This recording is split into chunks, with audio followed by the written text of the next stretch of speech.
The night was deep, a blanket of quiet darkness draped over the city streets. Streetlights cast long, lonely pools of yellow on the wet asphalt, a recent rain having slicked the roads. Then, in an instant, the peace was shattered. A screech of tires, a horrifying crunch of metal on metal. Two cars, once sleek and whole, were now a tangled mess under a flickering streetlight. A sedan, its front end crumpled like a discarded piece of paper, sat skewed across the lane. A sports car, its side deeply gashed, had spun and come to rest against a guardrail. The air filled with the sharp, acrid smell of burnt rubber and leaking fluids. Silence returned for a moment, heavy and stunned, broken only by the tick-tick-tick of a cooling engine and the distant wail of a siren just beginning its journey. From the sedan, a man stumbled out, clutching his head. "Are you crazy? You just blew through that stop sign." His voice was a mixture of shock and anger. The driver of the sports car, a younger man, climbed out, his face pale. "I had the green light. You came out of nowhere. You weren't even looking." Their voices rose, cutting through the night, each a fortress of their own certainty. "The stop sign was on your side, pal. You saw me coming," the first driver yelled, jabbing a finger towards the intersection. "There is no stop sign, it's a traffic light, and it was green for me. Maybe you should get your eyes checked," the younger man retorted, his own voice shaking but defiant. They stood there, two strangers bound by a shared disaster, shouting into the void, each convinced of their own truth, their words like sparks in the charged air. The initial shock was already hardening into righteous indignation, the blame game beginning before the dust had even settled. Across the street, hidden in the shadows of a bus stop, a woman watched, her heart pounding against her ribs like a trapped bird.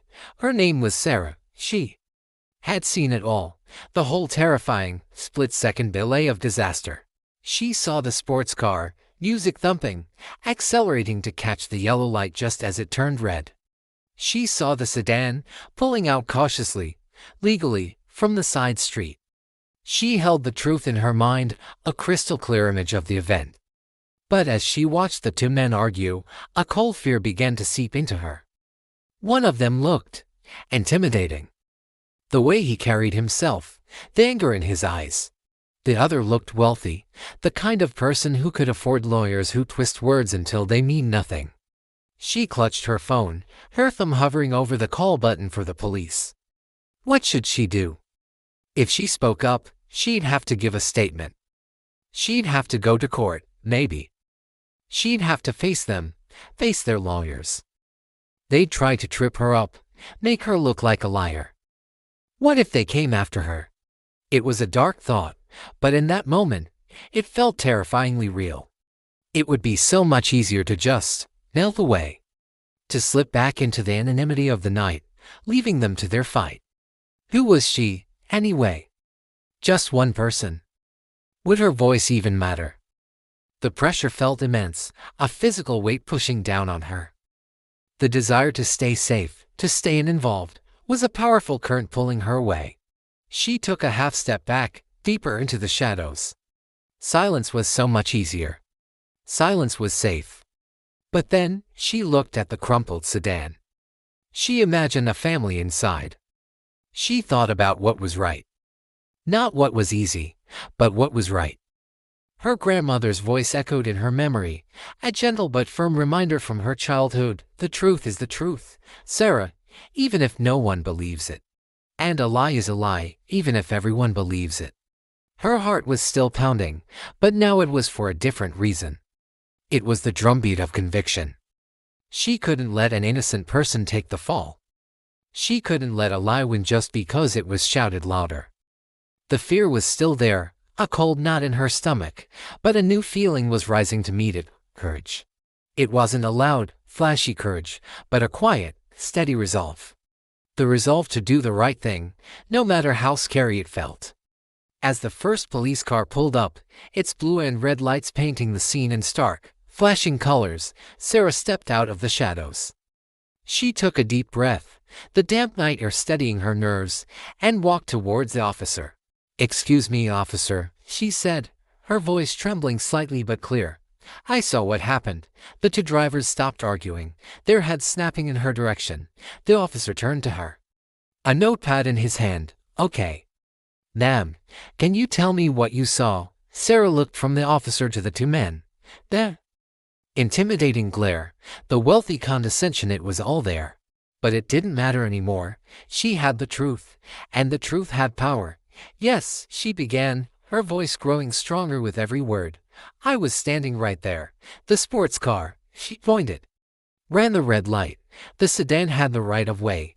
A gasp from the sports car driver, a look of immense relief on the other man's face. The officer wrote it all down, his expression neutral but attentive. Sarah didn't embellish. She didn't add her opinion. She just stated what she saw, plain and simple. She described the speed, the color of the light, the moment of impact. It was like replaying a film she hadn't known was recording in her mind. With each sentence, the knot of fear in her stomach loosened. The pressure she had felt moments before seemed to evaporate, replaced by a profound sense of rightness. She had faced the pressure, the fear of involvement, the intimidation. And she hadn't backed down. She had chosen the truth.